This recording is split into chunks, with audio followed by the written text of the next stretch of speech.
Salut la communauté On Match, c'est David alias Judo Graal.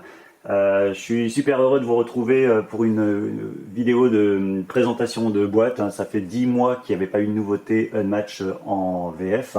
Et c'est pas pour une vidéo, mais bien deux vidéos que je vous retrouve.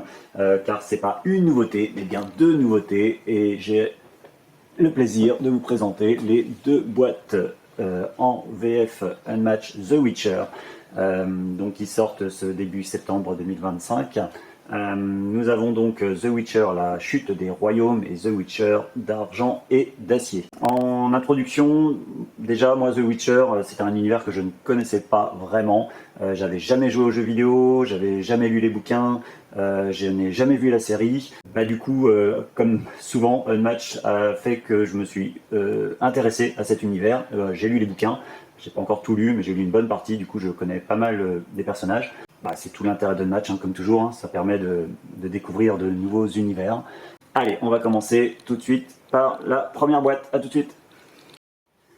Et donc nous allons commencer par celle avec le héros, enfin ce que je pensais être le héros, parce que c'est un peu le héros de la série, des jeux vidéo, donc Geralt. En fait je me suis rendu compte en lisant les bouquins que c'est presque Ciri plus l'héroïne en fait. Donc nous avons une première boîte, donc 2 à 3 joueurs, 30 minutes, 9 plus pour le thème j'imagine, ça c'est du assez classique. Et donc une boîte 3 personnages comme souvent dans les boîtes sous licence. Donc nous aurons Geralt de Rive, Ciri et le vieux Lechen. Donc on a le petit logo CD Projekt Red, donc toujours par Yellow, localisation par Yellow, et une boîte bien sûr de Restoration Games. Voilà. Le Lechen, Geralt, Ciri,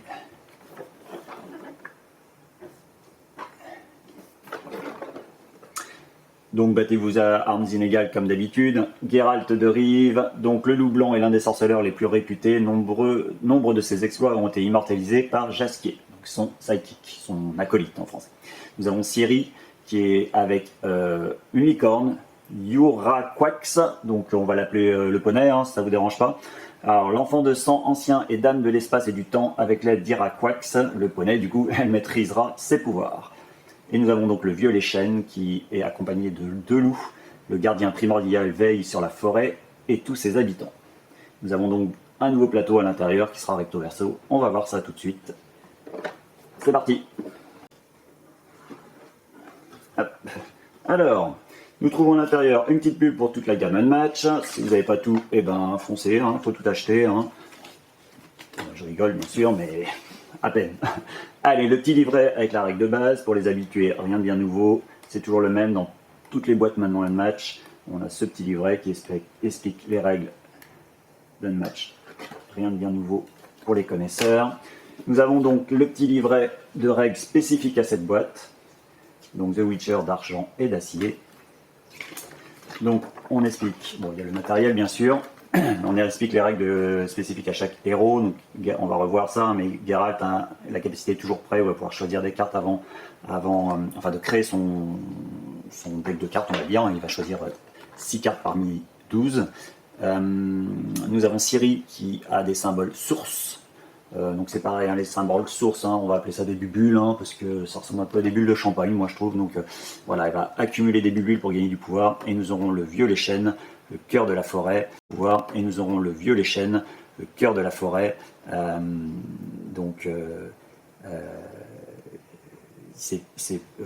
a sa capacité, mais qui est beaucoup plus simple. On en reparlera en voyant ça, ces cartes. Et par contre, là, on parle de stratagèmes permanents. Donc ça, c'est une règle spécifique aux 2 boîtes The Witcher. Donc on va avoir des stratagèmes, mais qui vont être notés comme permanents. Et c'est-à-dire qu'en fait, ils vont rester en jeu tant qu'une condition de défausse n'est pas respectée.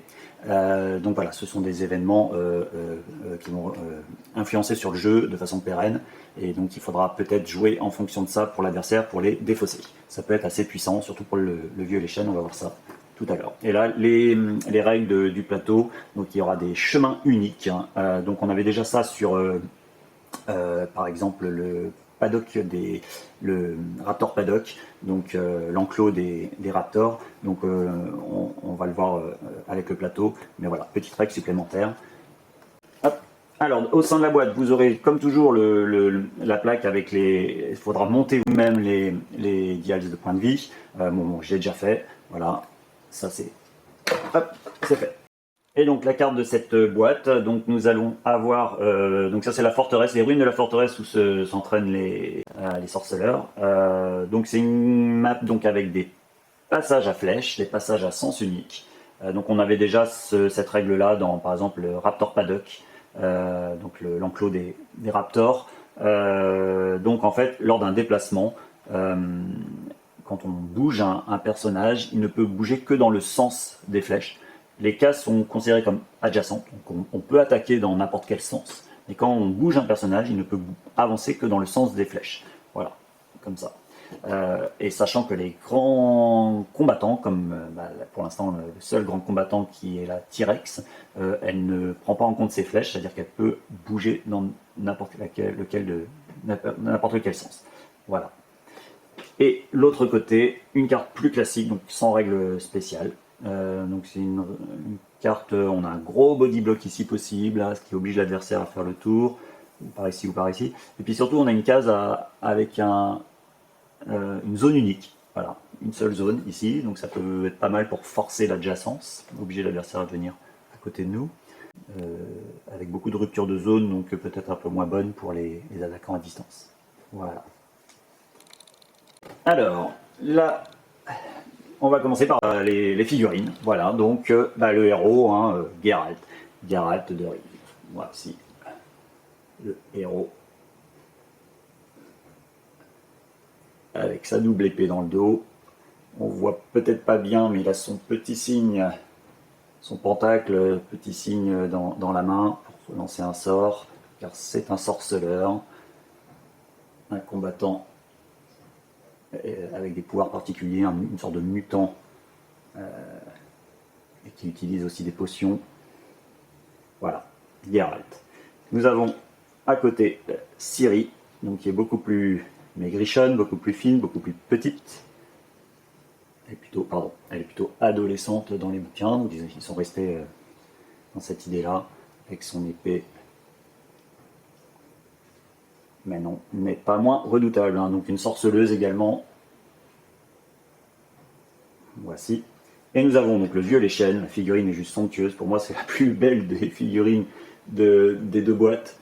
Elle est énorme. Alors c'est pas un grand combattant comme la T-Rex, la figurine est plus petite déjà, et puis elle n'est sur qu'une seule case, mais en termes de figurine, c'est la plus grande de toute la gamme. Même Bigfoot est plus petit, à peine plus large des épaules, avec son tronc d'arbre, mais voyez la taille, c'est assez excellent. Voilà, le vieux Léchen. Et nous allons donc commencer par Geralt. Alors, Geralt. Ah oui, on n'a pas vu les sidekicks et les tirons, donc voici Geralt, les roues de santé. Hop, la figurine, on l'a vu. Nous avons donc, en français, pardon, Jasquier, le troubadour, et le dos de carte, que voici. Alors, Geralt de Rivia, c'est un combattant en mêlée qui a 16 points de vie, donc c'est pas mal du tout. Il a que 2 de déplacement, c'est toujours un peu embêtant pour un combattant en mêlée. Et il est avec un certain Jasquier, donc le troubadour, hein, son ami de longue date, qui lui est un attaquant à distance, mais qui n'a que 5 petits points de vie. Alors, Geralt, il est toujours prêt. Au début de la partie, vous allez choisir son équipement, vous allez sélectionner une potion, une armure et une épée. Puis vous allez mélanger ces exemplaires, les 2 exemplaires de la potion, de l'armure et de l'épée que vous avez choisi, dans votre deck en début de partie. Donc en fait, il va avoir une sorte pas de deck building, mais enfin voilà, il va choisir ses cartes équipement en fonction de l'adversaire. Donc, en équipement, nous avons l'épée d'argent, qui va permettre immédiatement, si la carte de votre adversaire est une valeur imprimée de 4 ou plus, d'ignorer sa valeur. Voilà. Donc il joue une escarmouche, vous ignorez sa valeur et vous lui faites 4 dégâts. Hop, donc ça. Et si vous ne souhaitez pas l'épée d'argent en début de partie, vous pouvez choisir du coup l'épée d'acier, qui après combat vous permet de gagner une action. Si le combattant adverse a 8 points de vie ou plus, vous en gagnez 2 à la place. Donc c'est assez combo. C'est assez excellent. En défense, vous allez donc devoir choisir soit le médaillon du loup, qui vous permet d'annuler tous les effets de la carte de l'adversaire, donc c'est votre feinte, donc c'est une super feinte, hein, un peu comme c'est ton imagination de Bigfoot. Pendant le combat, si le combattant adverse n'est pas adjacent à Geralt, ignorez la valeur de la carte de votre adversaire. C'est-à-dire que si quelqu'un attaque Geralt à distance, eh ben, sa carte est une 0, vous l'ignorez. Donc il faudra qu'il choisisse soit le médaillon du loup, soit l'armure du loup oublié, qui donc pendant le combat ajoute +1 à la valeur de cette carte pour chaque combattant adjacent à Geralt. Donc si l'adversaire est adjacent à Geralt, il a +1 sur sa carte défense. Mais si par exemple Jaskier est adjacent à Geralt, ça rajoute à nouveau +1. Donc ça peut monter assez haut. Et après le combat, ça termine le tour. Donc l'adversaire ne pourra pas par exemple faire une deuxième action de manœuvre pour partir, ou même si son après-combat lui permettait de bouger ou faire des dégâts, comme vous terminez le tour avant son après-combat, eh bien, il ne le fera pas. Bref, ça peut être assez intéressant en fonction de l'adversaire que vous allez combattre. Et enfin, il va devoir choisir un équipement stratagème, donc une potion, entre le blizzard et le chat-huant. Et donc, vous voyez, ça, ce sont les nouvelles cartes stratagèmes des cartes The Witcher, des boîtes The Witcher, pardon, avec des effets permanents. Donc, ils vont rester en jeu tant que l'effet de défausse n'a pas été atteint. Donc le blizzard vous permet de piocher une carte et de déplacer Geralt de 3 cases au maximum. Et en permanent, tant que cette carte est en jeu, les adversaires ne peuvent pas gagner d'action. Donc ça peut faire très très mal à des personnages comme par exemple, je sais pas, les Raptors, enfin voilà, des personnages ou Bruce Lee, enfin des personnages qui gagnent beaucoup d'action. Tant que ça c'est en jeu, eh ben, ils ne peuvent pas gagner d'action. Par contre, cette carte est défaussée à la fin du tour si vous n'avez pas attaqué. Donc ça oblige Geralt à jouer assez agressif. Et dans le principe, c'est vraiment très sympa. Et enfin, nous avons le chat-huant, donc qui permet de piocher 2 cartes et de gagner une action. Et en permanent, si un effet vous demande de défausser une carte de votre main, vous pouvez choisir d'ignorer cet effet qui vous demande de défausser la carte. Et cette carte est défaussée si à la fin de votre tour vous n'avez pas attaqué, donc c'est exactement le même effet de défausse que la précédente. Voici, donc parmi ces cartes-là, vous allez devoir en choisir 2 bleus, 2 rouges, 2 jaunes, et vous allez les mélanger dans votre deck. Et vous aurez votre deck de 30 cartes. Allez, on fait la suite. Donc, j'ai une carte spécifique à Jaskier, donc une violette, hein, donc une versatile que vous pouvez jouer aussi bien en attaque qu'en défense, spécifique à Jaskier. Mais là, vous allez voir tout la puissance du deck de Geralt avec son acolyte. C'est que cette carte-là, en après-combat, vous allez consulter la main de votre adversaire et choisir la carte dont il doit se défausser. Donc c'est une carte digne d'un Sherlock Holmes en 3 exemplaires, donc c'est assez monstrueux, surtout contre des personnages qui ont des cartes très spécifiques comme je sais pas, le roi Arthur avec Excalibur, parce que cette épée de Damoclès, tant que Jaskier n'est pas mort, il peut vous défausser des cartes clés, ça fait très très mal. Et enfin la dernière carte spécifique à Jaskier, donc en 3 exemplaires, Mélodie agaçante, le troubadour qui est bien relou. Donc après combat, vous allez déplacer le combattant adverse de 4 cases au maximum, ce qui peut permettre par exemple de le mettre adjacent à Geralt. Voici les cartes spécifiques à Jaskier. Maintenant, toutes les autres cartes sont toutes spécifiques à Geralt. Il n'y a aucune carte ennemie, enfin tous, pardon. Donc voilà, vous aurez peu de cartes pour défendre Jaskier par exemple. Donc toute la gageure, c'est de le garder en vie assez longtemps pour passer ces 3 cartes rebondissement. Donc nous avons une première carte 0 d'attaque pour Geralt avec sa rune dans sa main. Donc Igni, après le combat, vous allez infliger 2 dégâts au combattant adverse et 1 dégât à chaque autre combattant adjacent à Geralt. En 2 exemplaires. Une 5 violette, donc c'est efficace, hein. Aucune capacité. 4 de boost, c'est assez excellent aussi. J'adore le dessin, on a l'impression que vous vous regardez en reflet dans sa lame. Bah, qu'est-ce que t'es moche, voilà, bon, c'est toujours sympa. Donc voilà, une 5 violette, donc soit une 5 d'attaque, soit une 5 de défense, c'est juste génial. Une 4, toujours violette, donc duelliste discipliné. Après le combat, si la carte de votre adversaire a une valeur imprimée de 2, vous pouvez piocher une carte. Si elle a une imprimée de 3, vous infligez un dégât à chaque combattant adverse, et donc sans adjacence, donc même à des combattants à distance. Si la valeur est de 4, votre adversaire se défausse d'une carte.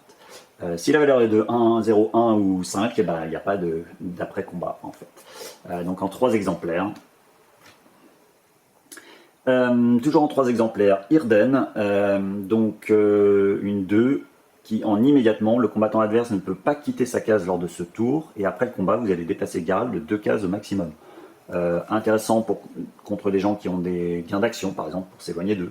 Intéressant contre des combattants à distance qui vous attaquent, et du coup, vous déplacez Geralt à côté, et c'est vous qui l'attaquerez au prochain tour en étant déjà adjacent. Voilà, il y a plusieurs utilisations possibles, ce n'est qu'une 2, mais c'est toujours intéressant aussi. Et enfin, pour fendre, une 3, donc pendant le combat, vous pouvez booster cette carte. Donc ça, c'est en 3 exemplaires encore, et c'est très très fort. Par exemple, c'est un peu dommage de passer celle-ci dedans, mais voilà, ça peut devenir une 7 d'attaque, ou même avec un stratagème, ça devient quand même une 6 d'attaque ou de défense d'ailleurs. Après, ce sera toute la gageure de Geralt, c'est de passer le maximum de ses effets en attaque pour être assez puissant. Tout ce qu'il va devoir mettre en défense, et il l'aura plus sur les attaques, bien évidemment. Et ça, c'est tout l'intérêt d'affronter Geralt, c'est d'essayer de l'attaquer assez pour qu'il passe cette bonne carte en défense plutôt qu'en attaque. Donc une 2 qui est en après-combat, choisissez un effet, soit vous infligez un dégât à un combattant adjacent, soit Geralt échange de position avec un combattant adjacent. Et enfin, une dernière en 2 exemplaires qui est le sens du sorceleur. Donc vous allez, grâce à cette carte, aller chercher un équipement, donc une des cartes que vous avez choisies en début de partie, une des cartes équipement, vous allez la chercher. Si vous allez la chercher dans votre deck, dans votre pioche, et bien vous allez remélanger cette carte-là dans la pioche. Si vous allez chercher l'équipement dans la défausse, vous défaussez cette carte-ci. Donc en fait, il y a une sorte de recycle qui va être possible, c'est-à-dire que si vous allez chercher par exemple l'épée d'argent dans votre pioche, le sens du sorceleur va être remélangé dans la pioche, ce qui fait que vous allez la repiocher plus tard. Et donc ça, vous pouvez le faire plusieurs fois tant que vous avez des équipements dans votre pioche.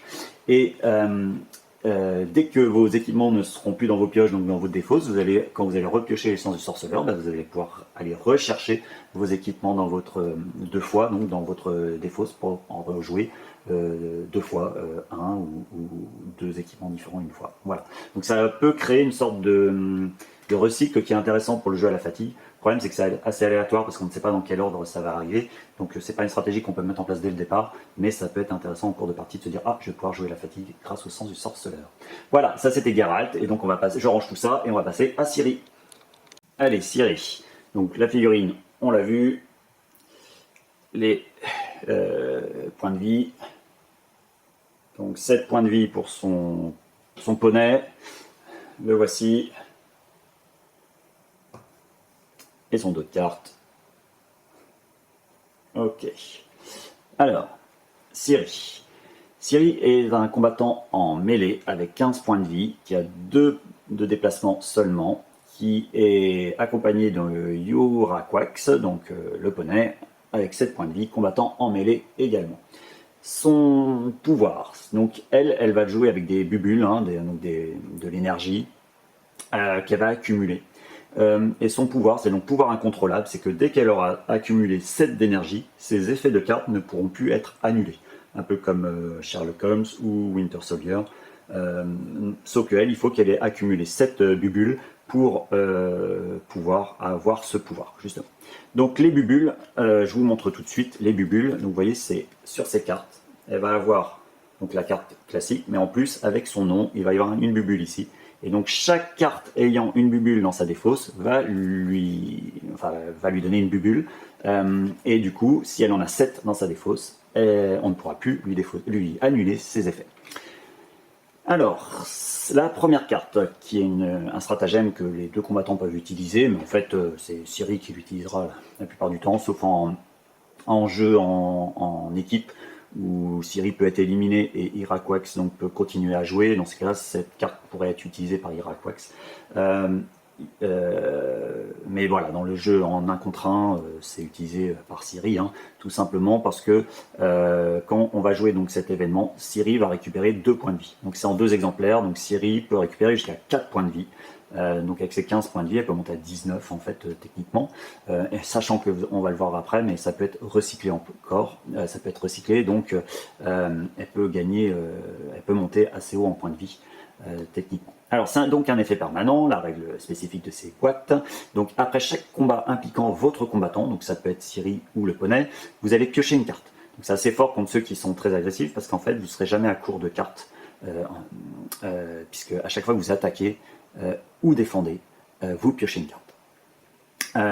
Cette carte sera défaussée à la fin du tour si vous avez 5 cartes ou plus dans votre main. Donc si vous jouez low end comme on dit, c'est bon. Après sinon dès que vous commencez à avoir trop de cartes en main, ce sera défaussé. Par contre ça peut être aussi un effet néfaste pour la fatigue, hein, parce que vous allez beaucoup piocher. Alors, première carte spécifique à Ciri en 3 exemplaires, donc ce n'est qu'une 2, mais qui donne une bulle d'énergie. Par contre, pendant le combat, si vous avez déjà une bulle d'énergie dans votre défausse, la valeur de cette carte passe à 4, ce qui est déjà intéressant. Par contre, si vous avez 5 bulles dans votre défausse, je crois qu'elle en a 13 en tout, je ne voudrais pas dire de bêtises, si elle a 5 bulles dans sa défausse, cette carte devient une 7 à la place. Alors je vous rappelle que s'il y a 7 bulles dans la défausse, ce n'est pas feintable, cette carte n'est pas feintable. Donc à partir de 7 cartes dans sa défausse, cette carte sera une 7 et sera toujours une 7. Donc c'est très fort, très fort. Une 2 qui n'a pas de bulle, elle, qui n'apportera pas de bulle, en 3 exemplaires. Celle-ci, vous pourrez vous défausser de cartes ayant des bulles de votre main pour ajouter plus 2 à la valeur de ces cartes. Imaginons, vous jouez, vous avez ça en main, vous jouez celle-ci, et vous défaussez ces deux-là, ça fait plus 4 à sa force, ça devient une 6. Donc très grosse attaque aussi. Par contre, ça fait défausser des cartes de sa main, mais ça peut permettre d'accélérer la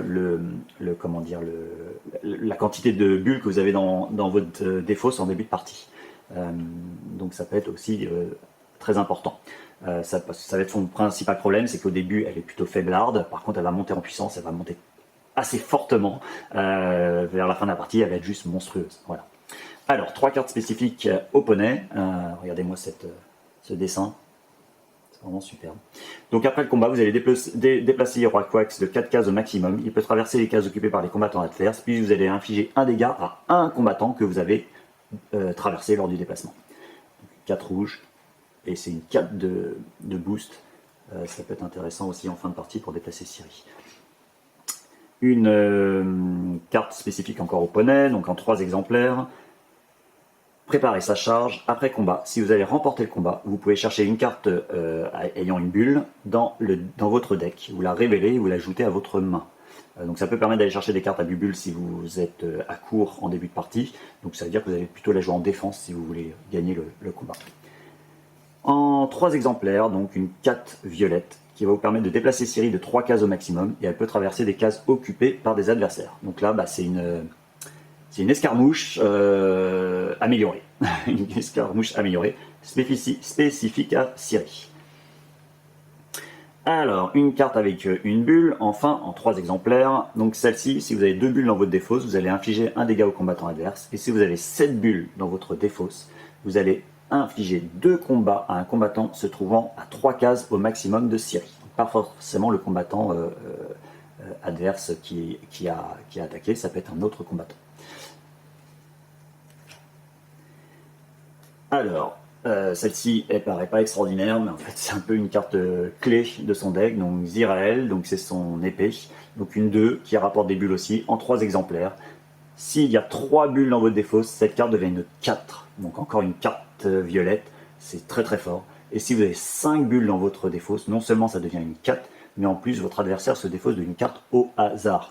Donc la défausse de la carte au hasard, c'est juste horrible pour l'adversaire.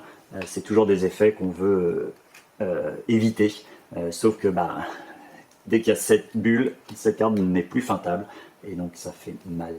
Alors en 2 exemplaires, encore une carte très forte et très intéressante, la Dame de l'espace et du temps. Donc en après-combat, si vous avez 3 bulles, vous allez renvoyer une carte de votre défausse sur le dessus de votre deck. Vous allez pouvoir recycler une carte. Et en plus, elle retourne sur le dessus de votre deck. Donc ça veut dire que pour la fatigue, c'est juste excellent.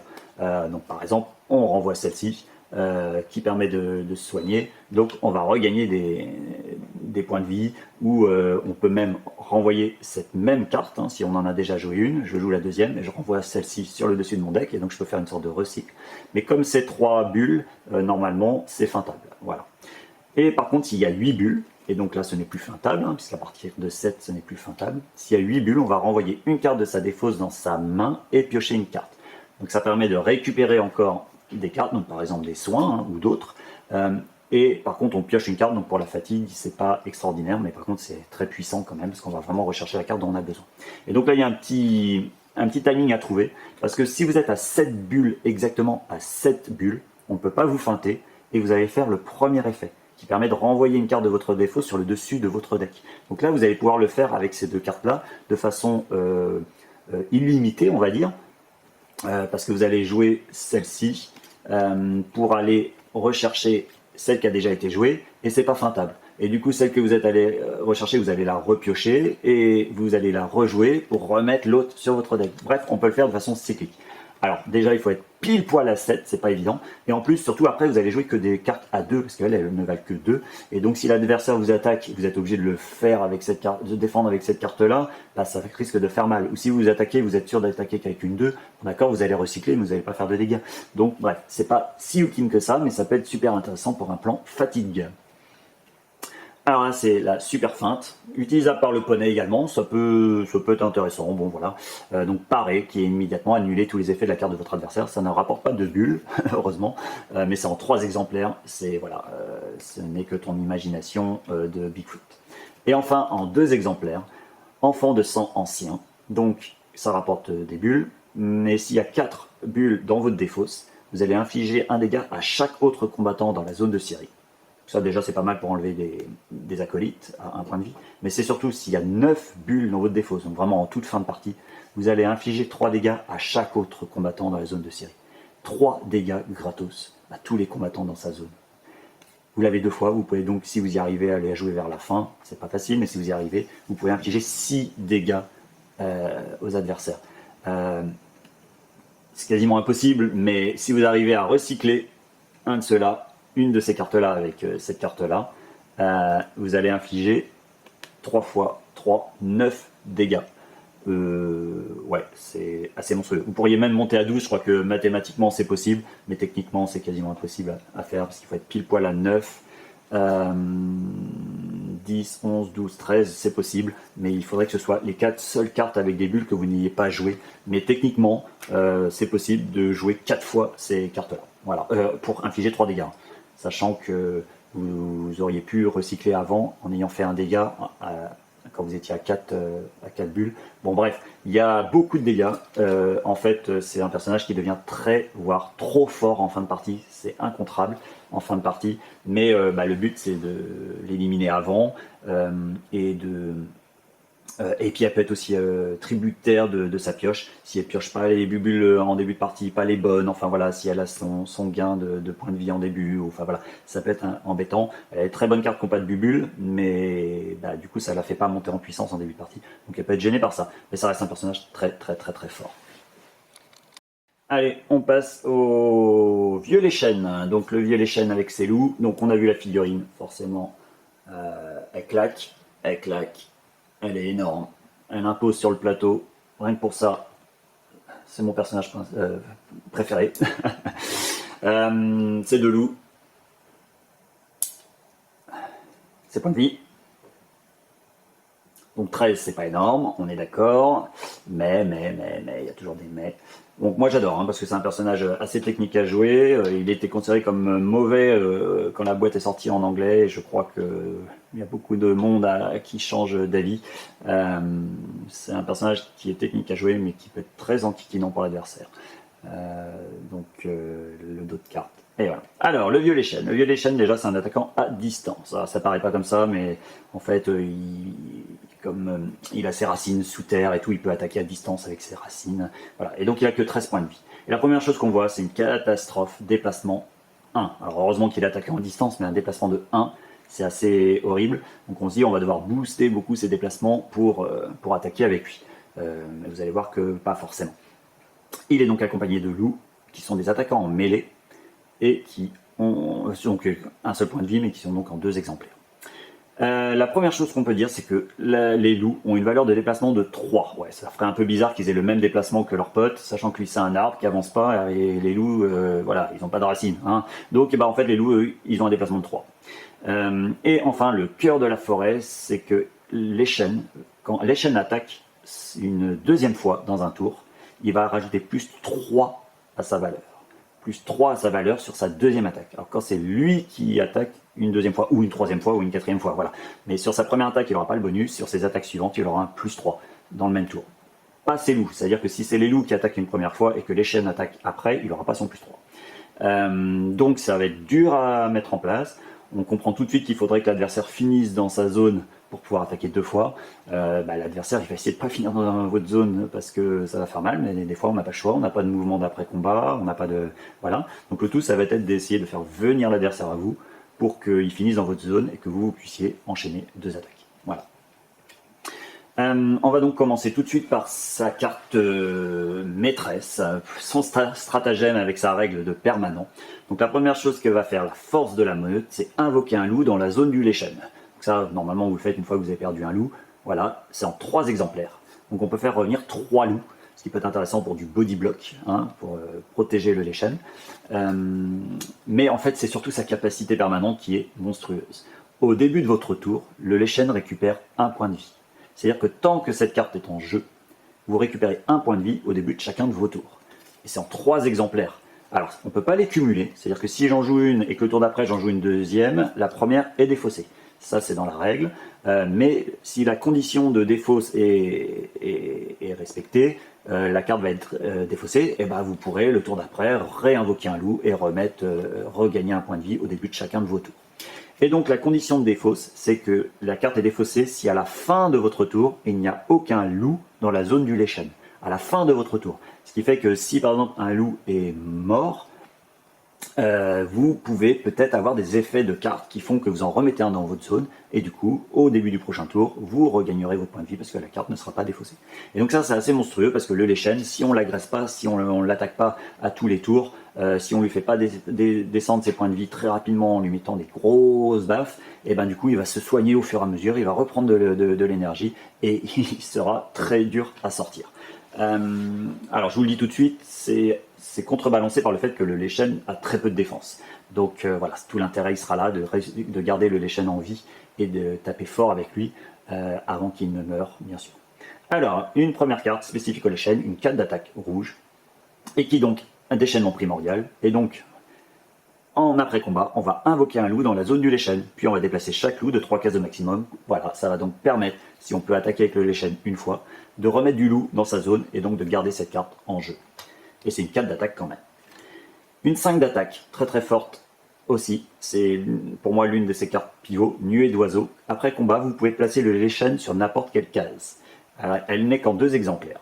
Alors, pourquoi elle est très forte? Parce qu'en fait, si vous êtes dans la zone de votre adversaire en première action, si vous attaquez l'adversaire aura peut-être un effet d'après-combat qui va le bouger, donc le sortir de votre zone, et du coup, vous ne pourrez pas attaquer une deuxième fois avec le Leshen.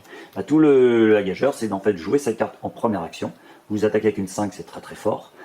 L'adversaire aura un mouvement d'après-combat, très bien, il sort de votre zone, vous après vous allez pouvoir remettre le Leshen où vous voulez, donc vous allez le remettre dans la zone de l'adversaire, et donc vous pourrez faire une deuxième attaque, par exemple avec une 4, qui deviendra une 7 grâce au pouvoir du Leshen. Donc cette carte-là, c'est plutôt une carte de première attaque, si vous pensez pouvoir enchaîner une deuxième derrière, si vous souhaitez enchaîner une deuxième derrière. Et ça, vous allez toujours le vouloir. Alors, une carte spécifique au loup, en 3 exemplaires. Ce n'est qu'une 1, donc c'est une bait, on va attaquer dans le vide l'adversaire, les hurlements inquiétants. Mais en fait, en après-combat, on va déplacer le combattant adverse de 2 cases au maximum et gagner une action. C'est pas facile à faire, mais ça peut être par exemple, votre loup est déjà adjacent à l'adversaire à la fin de son tour. L'adversaire est en dehors de la zone du Leshen, mais il est à 2 cases de sa zone. Et bien en première action, vous attaquez avec le loup pour le déplacer de 2 cases. Du coup, vous le mettez dans la zone du Leshen, et comme vous gagnez une action, le Leshen derrière va pouvoir attaquer 2 fois. C'est pas facile à faire, parce qu'il faut être bien positionné, mais c'est très marrant et intéressant à essayer de mettre en place, d'attirer l'adversaire près de ses loups, sans qu'il meure bien sûr, pour pouvoir jouer cette carte en première action. Encore une carte rouge, donc qui peut devenir une 7 si c'est une deuxième action. Donc c'est une carte qui peut être utilisée par les loups par exemple. C'est commander la forêt. Après combat, si vous avez remporté le combat, votre adversaire se défausse d'une carte. En 2 exemplaires. C'est toujours galère d'être obligé de se défausser d'une carte pour l'adversaire. Voilà. Une 2 d'attaque, pareil, utilisable par les loups et le Leshen. Nature foisonnante. Moi j'adore les dessins, voilà, je les passe assez rapidement, vous les découvrirez par vous-même, mais ils sont superbes je trouve. Donc après le combat, vous allez piocher une carte pour chacun de vos combattants adjacents au combattant adverse. Adjacent au combattant adverse, oui c'est ça. Donc en 3 exemplaires, c'est pas une carte extraordinaire, mais c'est quand même une phase de pioche. Donc si par exemple c'est un loup qui attaque au corps à corps, vous avez au moins un combattant adjacent, vous piocherez au moins une carte. Donc c'est toujours bon pour mettre la pression à l'adversaire. Alors, une carte spécifique au loup, une violette, donc qui est utilisable en attaque ou en défense, et ce sera une très bonne carte de défense. En attaque, elle peut faire très mal aussi, mais c'est feintable. Mais en défense, ça permet de garder ses loups en vie pour utiliser celle-ci juste derrière, par exemple. Donc c'est l'attaque lancinante. Donc c'est une 2, mais vous allez rajouter plus 2 à la valeur de cette carte pour chacun de vos combattants adjacents au combattant adverse. Donc si par exemple le combattant adverse vous attaque au corps à corps, eh ben, rien que votre combattant qui défend avec cette carte-là, il rajoute un plus 2. Donc ça devient une 4 de défense. Voilà. Mais en attaque, par exemple, si vous mettez les 2 loups adjacent à l'adversaire, bah ça fait plus 4, donc ça devient une 6. Si avec beaucoup de chance, vous avez les chaînes à côté et les 2 loups qui viennent se coller, ça peut devenir une 8. Bon, après c'est gros comme une maison, l'adversaire, s'il a de la feinte, il va feinter, mais voilà, ça en fait une bonne carte utilisable aussi bien en attaque qu'en défense. Alors, on va rentrer maintenant dans les défenses du Leshen. Alors je vous dis tout de suite, le Leshen, là pour l'instant il n'avait aucune carte défense, vous avez vu, il n'y a que du rouge et la violette pour les loups. Et bien sûr le stratagème. Il va y avoir 2 autres stratagèmes, donc en fait sur les cartes qui restent 1, 2, 3, 4, 5, 6, 7, 8, 9 cartes seulement de défense. Sur les 30 cartes, il n'y a que 9 cartes utilisables en défense. Donc c'est pourquoi je vous dis ça, parce que celle-ci c'est une tousse, donc utilisable par les loups, mais vous allez en fait surtout l'utiliser pour le Leshen, parce que si vous commencez à utiliser ces cartes là pour les loups, ça va vous faire d'autant moins de cartes pour le Leshen. Donc c'est combat sur noix, vous allez infliger un dégât à chaque combattant adverse adjacent à votre combattant. Une 3 versatile, donc ouais, vous allez plutôt l'utiliser en défense. Encore une 4 que vous pouvez utiliser avec tout le monde, mais que vous allez donc très certainement la plupart du temps utiliser en défense avec le Leshen. Regardez-moi ce dessin, excellent. Donc pied enraciné, après le combattant, si votre combattant n'a pas quitté sa case lors de ce tour, vous allez piocher une carte. Donc si vous voulez jouer en défense, eh ben, vous allez forcément piocher une carte. Voilà. Et enfin une carte en 3 exemplaires spécifiques au Leshen, une 5 bleue, donc là on se dit waouh, génial, une superbe carte en défense pour le Leshen, ouais, le gardien primordial, oui, sauf que pendant le combat, votre adversaire se défausse de la première carte de son deck et il va rajouter la valeur de boost de cette carte à son attaque. Donc c'est aléatoire. S'il a des grosses valeurs de boost, ça peut vous faire très mal, parce que imaginons il attaque avec une 4 rouge et il tire une boost de 3, bah, ça fait une attaque à 7, bah, vous prenez 2 dégâts. Sauf que bah, vous lui défaussez une carte de son deck, donc premièrement si c'est une carte intéressante de l'adversaire, bah, c'est génial, hein, vous défaussez allez, toujours le même exemple, mais vous défaussez Excalibur du roi Arthur, bah, c'est fini, sa partie elle est terminée. Et c'est bon pour la fatigue, pour le Leshen, parce que bah, ça fait une carte de moins à l'adversaire, en 3 exemplaires, ça fait 3 cartes de moins. Après le combat, on va déplacer chaque loup de 3 cases au maximum, donc cette carte là en défense, ça peut être intéressant pour préparer par exemple cette carte là qui fait gagner une action, donc on va attaquer plusieurs fois l'adversaire avant de lui mettre une double attaque avec le Leshen, ou cette carte là pour augmenter le nombre de combattants adjacents à l'adversaire, ou enfin voilà, vous avez plusieurs possibilités.